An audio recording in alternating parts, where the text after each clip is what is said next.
Every day, we see the darker side of the world around us. We witness how people can hurt others in ways that are hard to understand. It's a sad part of life, but it's something we can't ignore. As someone who dives into the world of crime, I'm here to share the most shocking stories and try to understand what drives people to do such things. I'm Michael, and today, I've got another unreal true crime story for you. It was a cold, quiet night, but something terrifying was about to happen deep in the woods near Altrincham. A car pulled over on the empty road. The driver, a 19-year-old, stepped out looking around nervously. In the passenger seat was Alex, just 15, completely unaware that this night would change everything. What started as a secret between them had spiraled into something dangerous. Trust was broken, emotions were out of control, and within minutes, things would take a deadly turn. But how did it get to this point? And what really happened that night? Stay with me as we uncover the shocking truth behind this chilling case.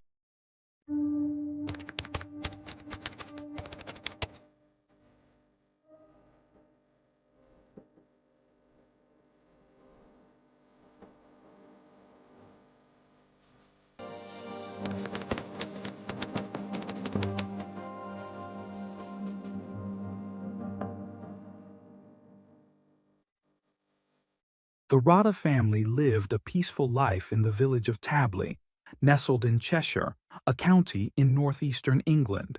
Their home was filled with warmth, shared by Lisa, her husband Adam, and their only child at the time, Adam Jr. For years they had dreamed of expanding their family, but it wasn't until nearly a decade later that their wish finally came true, an event Lisa described as nothing short of a miracle. On March 5, 2004, their second son, Alexander Rhoda, was born. From the start, he was affectionately called Alex. As he grew, Lisa noticed that Alex had unique interests that set him apart from other children. He loved playing with her makeup and handbags, showing a natural inclination towards things that were considered more delicate. At 13, Alex gathered the courage to share a deeply personal truth with his parents. He was gay. Lisa and Adam had long suspected this and welcomed his revelation with open arms, offering unwavering support. Adam, however, did feel concerned, not about Alex's identity, but about how society might treat him. Unfortunately, his fears weren't unfounded.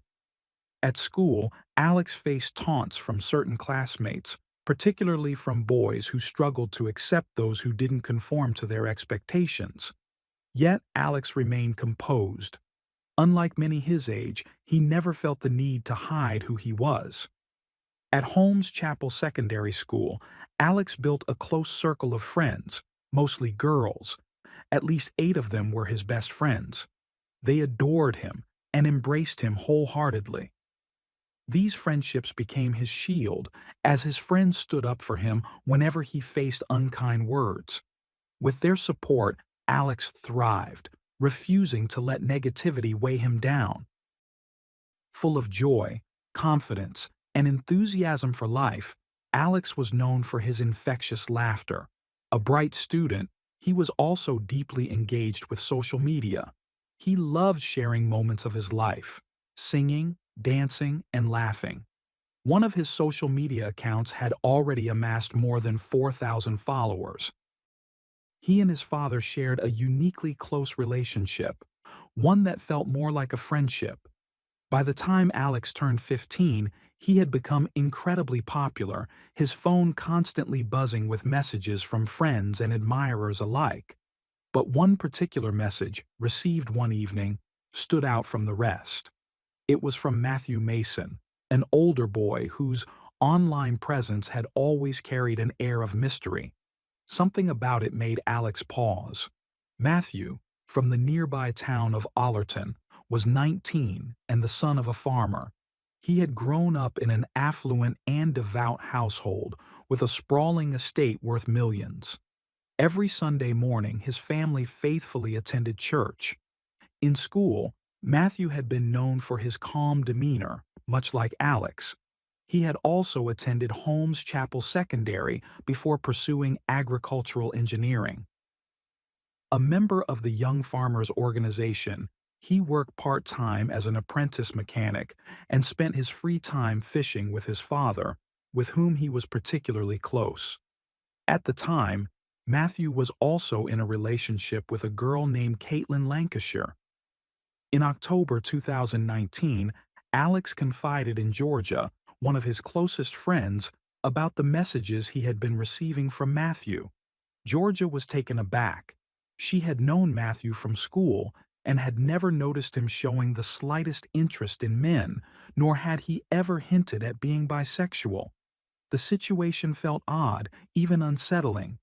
Their worlds were entirely different. Alex and Matthew had never run in the same social circles. Without social media, their paths might never have crossed. Georgia cautioned Alex to be careful. Yet, as the messages continued, Alex couldn't help but feel excited. He added Matthew as a friend on one of his social media pages, and soon, their conversations became more frequent. For Alex, this felt like the beginning of something special, his first experience with love. Alex had never been in a relationship before, and the experience felt exhilarating, like stepping into a completely new world. His friends were thrilled when they learned he was finally exploring deep emotions.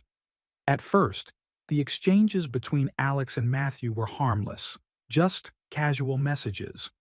But over time, their conversations became more flirtatious, turning into something more intimate. Matthew complimented Alex on his appearance, and soon they started sharing photos. One night, after having too many drinks at a bar, the 19-year-old made a reckless decision. He sent Alex an explicit photo of himself. According to Alex's friends, he had a habit of not fully grasping the seriousness of situations, often treating them as jokes. So, to some extent, he perceived it as part of a flirtatious game. However, things escalated when Matthew sent a video of himself in a compromising act. As their virtual relationship intensified, Matthew suggested they meet in person, offering to pick Alex up from his house. But Alex refused, explaining that his father wouldn't allow it. Still, they continued exchanging hundreds of messages. Curious to learn more about Matthew, Alex decided to dig deeper into his social media accounts. What he found left him feeling betrayed. Matthew was already in a relationship. The realization sparked a wave of frustration and distrust, making him question everything they had shared. Determined to confront the truth, Alex reached out to Matthew's girlfriend, Caitlin, the same girl featured in multiple posts on his social media.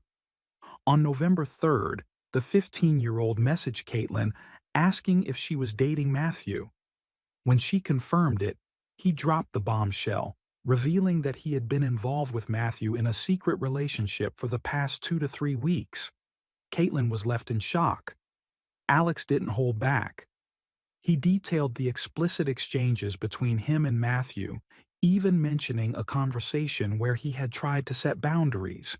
He admitted that he had only discovered Matthew's relationship after following him.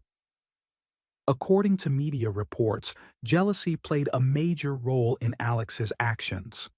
An hour after speaking with Caitlin, he confronted Matthew, telling him he had exposed the truth to his girlfriend.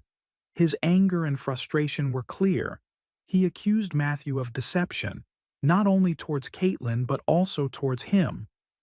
"You have someone who loves you," Alex messaged, "so why did you need to talk to me at all?" He insisted that Matthew come clean because, after 2 years together, Caitlin deserved honesty. However, Alex had already taken it upon himself to reveal the truth. Matthew, coming from a deeply religious and traditional family, was terrified of his secrets being made public. His biggest fear was that Alex would expose him. Panicked, he spoke to Caitlin, denying the accusations and painting Alex as a liar. From that moment, the dynamic between Alex and Matthew took a disturbing turn. Feeling cornered, the 15-year-old threatened to leak the explicit photo he still had of Matthew. According to reports, later that same day, Matthew added Alex as a beneficiary to his bank account and transferred him just over $60. By then, Caitlin had already ended the relationship. Despite the tension between them, on November 9th, Alex and Matthew met in person for the first time and became physically involved. Over the following 2 weeks, their secret relationship continued, and although everything seemed fine on the surface, the payments didn't stop. Matthew wasn't ready for the truth to come out. But on December 12, 2019, everything reached a breaking point. After weeks of threats and pressure, Matthew snapped. That cold, rainy night, he picked Alex up from his house and drove him to a secluded forested area near Altrincum under the pretense of having another intimate encounter. But once they arrived, Matthew unleashed his rage, attacking Alex mercilessly with a wrench he had brought with him. After carrying out the brutal act, Matthew drove to a friend's farm, hoping to eliminate any evidence that could tie him to the crime. As part of his alibi, he then calmly made his way to 2 different bars, meeting up with friends for drinks as if nothing had happened. At one of the bars, he took a selfie and posted it on social media, further solidifying his pretense of a normal night out. Later, in an attempt to make his alibi even more convincing, he snapped a picture of himself lying in bed, smiling with his bare torso exposed. He later sent this image to Caitlin. Sometime during the night, he found Alex's phone lying on the passenger seat of his car. Knowing how much incriminating evidence was stored on the device, he quickly got rid of it. As the night deepened, Matthew made a chilling return to the forest. He dragged Alex's lifeless body to the side of the road and tried to lift him into his Renault Clio. But after several failed attempts, he gave up and left the body abandoned there, walking away without looking back. By this time, Alex's parents were growing increasingly anxious about his disappearance. After failing to reach him, they reported him missing, and soon, police, friends, and family members were desperately searching for him. At exactly 12:35 a.m., a Cheshire police officer sent Matthew a text message asking him to get in touch regarding his missing friend, Alex. It was Alex's mother who first voiced her suspicions about the 19-year-old. By morning, the grim reality unfolded. A group of garbage collectors made a gruesome discovery: Alex's half-naked body, severely disfigured from multiple blows. When law enforcement arrived at the crime scene in the forest, they were met with a horrifying sight. Alex had suffered at least 15 blows to the head in what authorities described as a savage and merciless attack. Matthew never anticipated being caught so quickly. However, a witness had unknowingly sealed his fate. The previous night, someone had taken a photo of a vehicle parked by the roadside. When police traced it back, they confirmed it belonged to Matthew. On December 13th, just before noon, officers arrested him on a nearby highway. Despite his attempt to wash away the evidence, dried blood was still visible on his hands. A search of his car's trunk uncovered a garbage bag containing damning evidence: a green sweater stained with blood, the very wrench used to attack Alex, and a large padded jacket that had belonged to the victim. With overwhelming evidence against him, Matthew was taken into custody and formally charged with the crime. Investigators pieced together the tragic trajectory of Alex and Matthew's relationship, revealing how it had started with intrigue and ended in unimaginable violence. Their digital exchanges had frequently revolved around money, leading to a final, fateful conversation just moments before Alex's brutal murder. Records showed that after the first payment, Matthew had sent Alex a total of $2,500, allegedly as payment for their encounters and to ensure his silence. The last transfer, amounting to $130, was made just 5 days before the crime. Adding another layer to the tragedy, it was revealed that shortly before his death, Alex had an unsettling encounter with Matthew's mother. She had unexpectedly walked in on them during an intimate moment. Disturbed by what had happened, Alex later messaged a friend, confiding his discomfort and even detailing the physical pain he felt after the incident. In a joking manner, his friend teased him, calling him a prostitute, to which Alex simply responded by repeatedly mentioning money. As the investigation deepened, chilling new details emerged. Matthew's internet search history exposed his dark thoughts. He had researched ways to end someone's life. Among his disturbing queries were, what happens if you push someone down the stairs? As well as searches on poisons and unsolved missing person cases in Cheshire. According to one of Alex's friends, when Matthew initially reached out to arrange their final meeting, Alex had been excited. However, after a second phone call, he began to feel uneasy. He even messaged his friend, asking if it seemed strange that the meetup was in a special secret place. By then, Alex had a gut feeling that something wasn't right. Despite his doubts, he eventually agreed to go, most likely because he needed the money. Moments after getting into Matthew's car, Alex posted one last image on his social media story.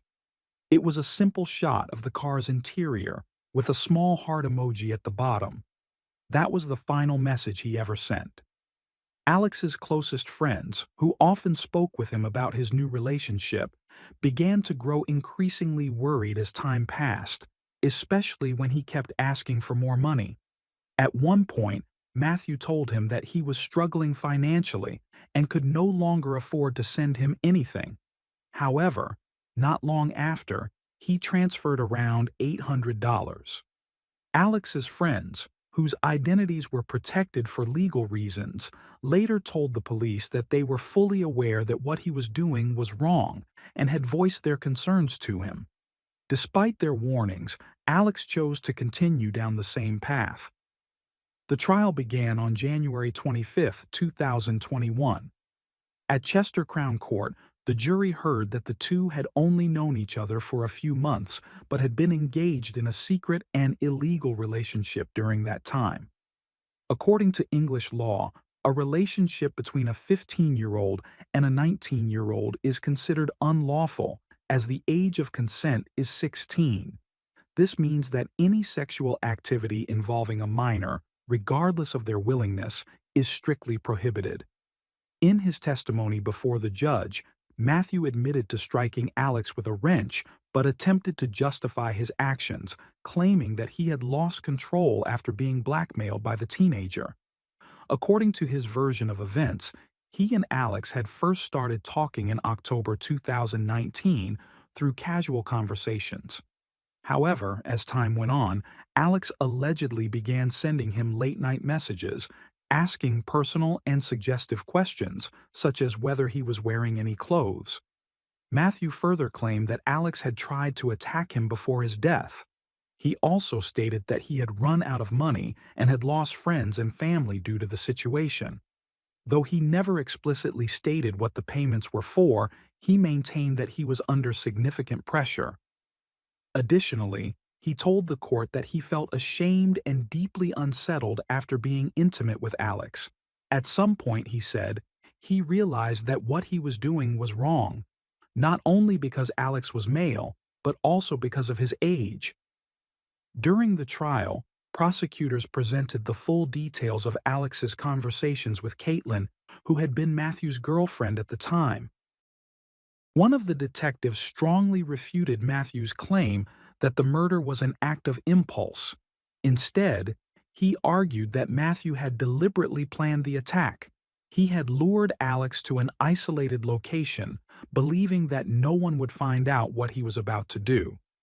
During the victim impact statements, Alex's parents, Adam and Lisa, paid an emotional tribute to their son, describing him as a beautiful and loving boy. Lisa spoke through tears, saying that losing a child in such a horrific and brutal way was nothing short of living through hell.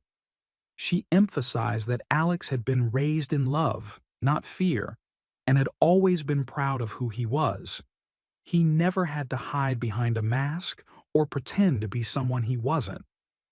She condemned Matthew's actions, pointing out that although he had admitted to the crime early in the trial, he still forced their family to endure unnecessary trauma in a desperate attempt to reduce his sentence. According to Lisa, he never once considered the unbearable pain he inflicted on both families. She went on to call him the most selfish, cold, and calculating person she had ever encountered, criticizing his repeated attempts to shift the blame onto Alex and tarnish his name throughout the trial. Adam, on the other hand, remembered his son as a fun-loving, respectful young man who always cared about others' feelings. He admitted that he would never be able to overcome the loss and that their lives would never be the same again. After a trial that lasted a month and more than 9 hours of jury deliberation, the panel rejected Matthew's version of events and found him guilty by a majority verdict of 10-2. As he sat in the defendant's chair, sobbing, the judge delivered the sentencing. Given that he had used a weapon, the mandatory minimum sentence for his crime was set at 25 years. The judge described the killing as a premeditated murder, meticulously planned and executed without mercy. He also noted that while Alex may have initiated contact, it was clear that Matthew not only responded, but actively encouraged a sexual relationship. He pointed out that Matthew was far more experienced and worldly than his victim, who was still young and emotionally immature for his age. Furthermore, he stated that Matthew had carefully orchestrated the situation. While this may not have been his first sexual experience, it was for Alex. The judge concluded that Alex had naively made demands, but those demands stemmed from the sexual offenses committed by Matthew.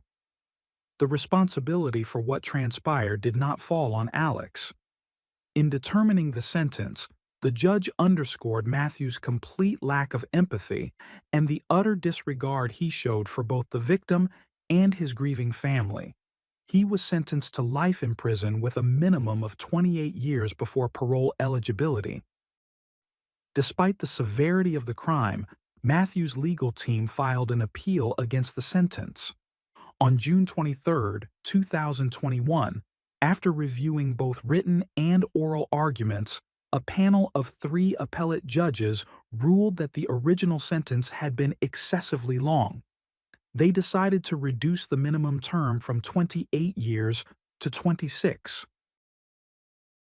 Matthew's internal struggle, his inability to accept his own sexuality, and his fear of rejection created an emotional conflict that, when left unresolved, led to unimaginable pain and devastation. In his desperate attempt to escape a reality he refused to face, he destroyed not only his own future, but also the life of someone who embraced his identity without shame or fear.